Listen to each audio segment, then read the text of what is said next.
નું ખાતમુહૂર્ત આપણા સાંસદ શ્રીના હાથે થયું છે અને 1 વર્ષની અંદર પૂર્ણ થશે ત્યારે બી એમનું લોકાર્પણ બી સાહેબના હાથે જ થવાનું છે। તો આજે આપણે નવા સામૂહિક આરોગ્ય કેન્દ્રના ખાતમુહૂર્ત પ્રસંગે એકઠા થયેલા છે।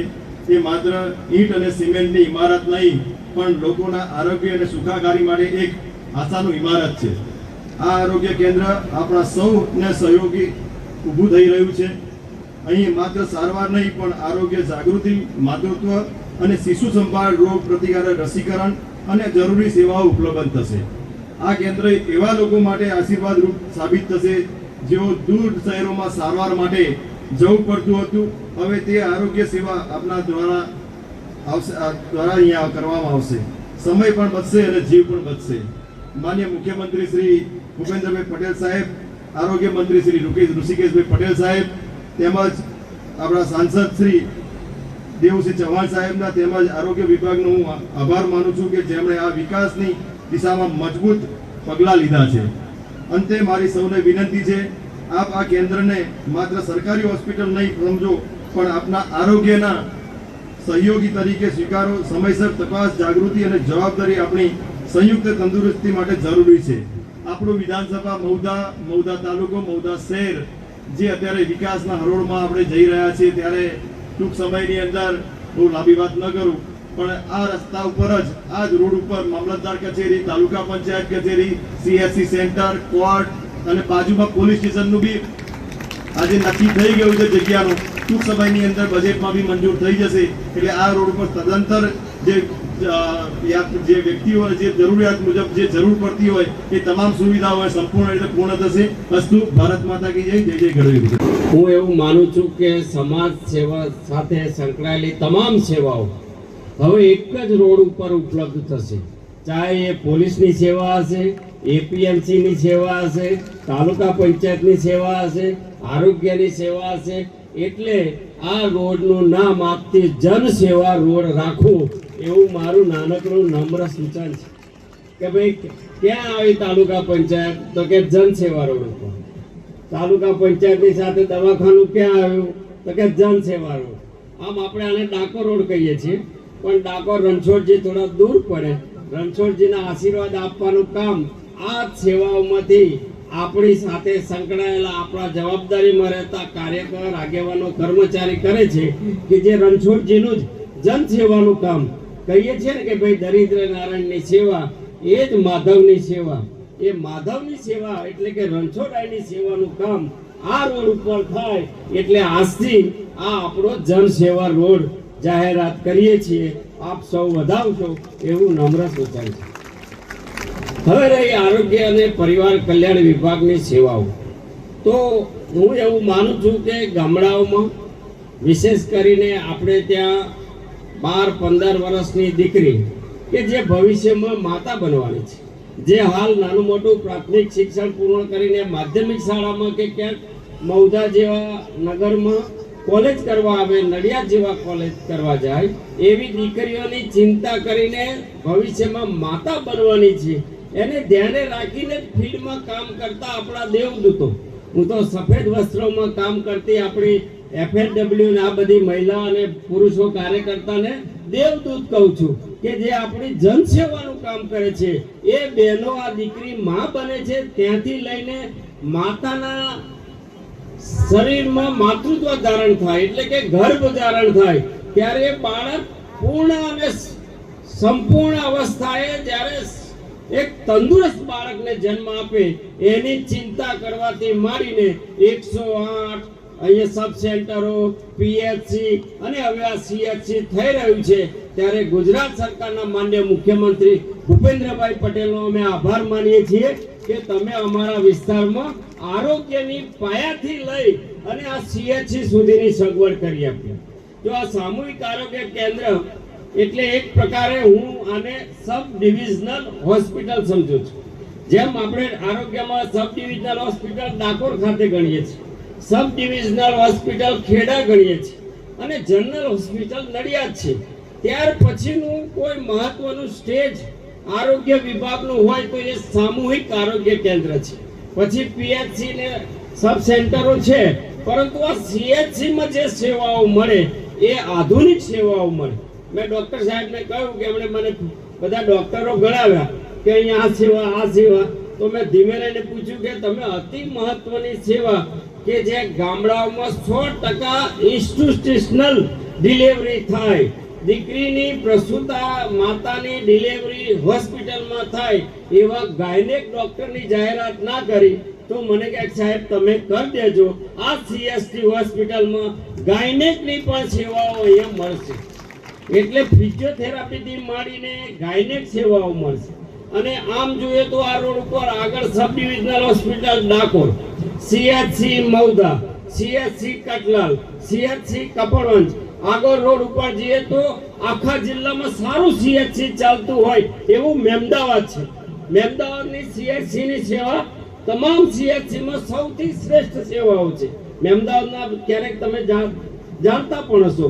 તો મહેમદાવાદની CHC અને ડાકોર અને પછી બીજી સબ ડિવિઝનલ હોસ્પિટલ ખેડા કે જે આધુનિક હોસ્પિટલ બનવાની છે એ સબ ડિવિઝનલ હોસ્પિટલની વચ્ચે આ રોડ ઉપર અને આ વિસ્તારમાં ડાકોર પછી આપણું કઠલાલ, કપડવંજ, મૌદા, મહેમદાવાદ આ CHC આ તમામ વિસ્તારમાં રહેતા આપણા જનપ્રતિનિધિઓ એટલા જાગૃત છે કે એ સેવા કરવા માટે તૈયાર છે.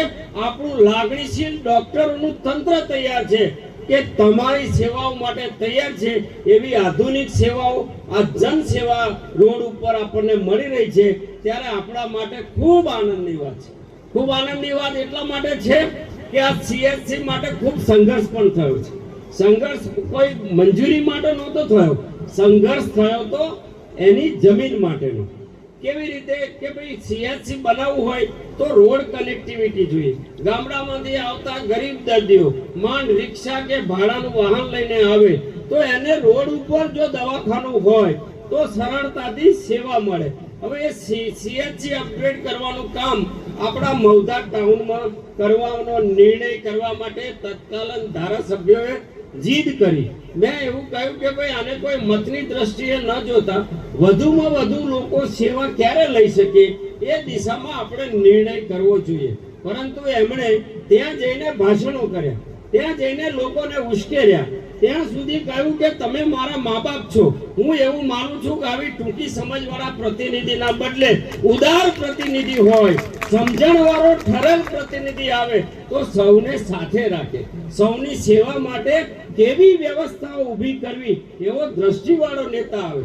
કારણ કે આ નેતા માત્ર સામૂહિક લગ્ન કરાવે એવું નથી. નાના મોટા વ્યસનોની વાત હોય, સેવાઓ કરવાની વાત હોય, તમામ દ્રષ્ટિએ તમારી પાસે એક ઉગતો કાર્યકર્તા એને સાચવવાની જવાબદારી પણ મૌદાની જનતાની છે. હું જાહેરમાં બાંધી મુઠ્ઠીમાં ઘણું બધું કહીને જઉં છું, હવે તમારે ગાંઠે બાંધીને જવાનું છે. તો આવા યુવાન કાર્યકર્તાઓને સાચવવા, આવા દ્રષ્ટિવાળા કાર્યકર્તાને સાચવવા, જમીન માટે અહીં પસંદ કરવી એ પહેલા મારી પસંદગી બધાની લાગણી હતી. અહીં APMC માં નિલેશભાઈ બધા પાસે બેસતો તો કે સાહેબ સામે ઇરિગેશનના ક્વાર્ટર પડી રહ્યા છે, ઇરિગેશનના સ્ટાફની જરૂર જે તે વખતે ખૂબ હતી જ્યારે આપણે ત્યાં નર્મદા નથી. આ મેસો ને શેરડી 2-3 નદીઓમાંથી આપણે સિંચાઈ કરતા, કેનાલો બનાવતા, ત્યારે પાણીની અછત પણ હતી. ત્યારે સ્ટાફ ત્યાં સુધી રાખવો પડતો કે કેનાલ ઉપર ચોકીદારો ખૂબ જરૂરી હોય. ત્યાંથી માંડીને નાના મોટા ગેટ ખોલવા બંધ કરવા ખૂબ મોટા સ્ટાફની જરૂરિયાત સાથે ત્યાં ક્વાર્ટર બનાવ્યા. પરંતુ સમય કાળે એ ક્વાર્ટરોની જરૂરત પણ આપણે અનાવશ્યક થઈ ગઈ. એવું લાગ્યું કે આ સ્ટ્રક્ચર પડી રહ્યું છે તો ત્યાં CHC બને.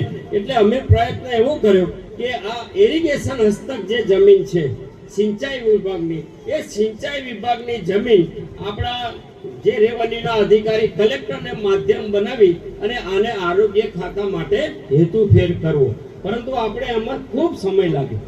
હું તમને થોડી ટ્રાન્સપરન્ટ વાત કરું, કારણ કે સરકારી કામ હોય એટલે થોડુંક તમે મને 2 રૂપિયા આપવા હોય, ચોકલેટ આપવી હોય તો તરત મળી જાય, પણ 2 ઇંચની જમીન લેવી હોય ને તો મને 2 વર્ષ થાય. એવી રીતે મને અહીંયા વાર લાગી, ત્યારે આ નિર્ણય થયો છે. અને એટલે આપણે આ જગ્યા ઉપર CHC બનાવી રહ્યા છે. આધુનિક સેવાઓનું સેવા બનાવી રહ્યા છે. ડાયાલિસિસની સેવાઓ સરકારે નક્કી કરી કે તાલુકા કક્ષાએ બને. જે પ્રકારે નવી સેવાઓ, પહેલા તો કોઈને ડાયાલિસિસ શું ખબર નથી. આજે તો નડિયાદ સિવિલ હોસ્પિટલમાં વેઇટિંગ લિસ્ટ બને છે.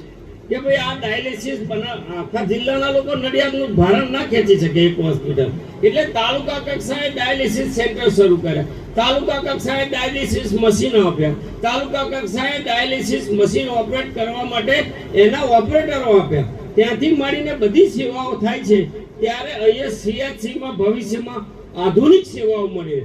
માત્ર એક્સરે કરે કે સોનોગ્રાફી એવી નહીં, એને આવનારા વર્ષમાં તમારે કોઈ અકસ્માત થાય અને તમારે કોઈ પ્રાઇવેટ હોસ્પિટલમાં જઈ અને એનું સીટી સ્કેન કરાવવું પડે અને દૂર જવું પડે, એના કરતાં CHCમાં સીટી સ્કેન પણ કરાવવું હશે તો મારી ગ્રાન્ટની જેટલી જાહેરાત કરવી પડે એ હું વિભાગને કહીને જાઉં છું કે 2-3 કોટેશન લાવજો અને સીટી સ્કેનનું મશીને મૂકજો, પણ વાપરજો.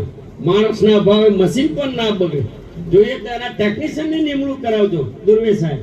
આ બધી વ્યવસ્થાઓ કરીને આ મૌધા જનતાને આપણે સારી વ્યવસ્થાઓ પહોંચાડવી છે. આપણે ઈચ્છીએ કે હોસ્પિટલમાં લોકો ઓછા આવે, પણ જરૂર પડે ત્યારે આ હોસ્પિટલ એમના પડખે એક મા બાપની જેમ સેવા કરે અને મા બાપની જેમ સેવા કરે એવો સ્ટાફ લાગણીશીલ એવા પ્રતિનિધિઓ છે.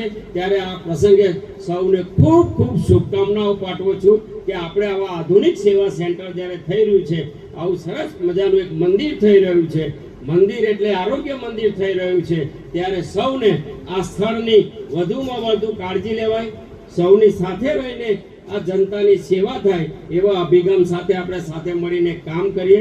આવા સુંદર અને શુભ પ્રસંગે મને યાદ કર્યો. આપ સૌનો આભાર માનું, મને યાદ કરનાર વિભાગ અને પ્રતિનિધિનો આભાર માનું અને આપ સૌને ફરીથી શુભકામનાઓ આપી મારી વાણીને વિરામ આપું છું. આપ સૌનો ખૂબ ખૂબ આભાર.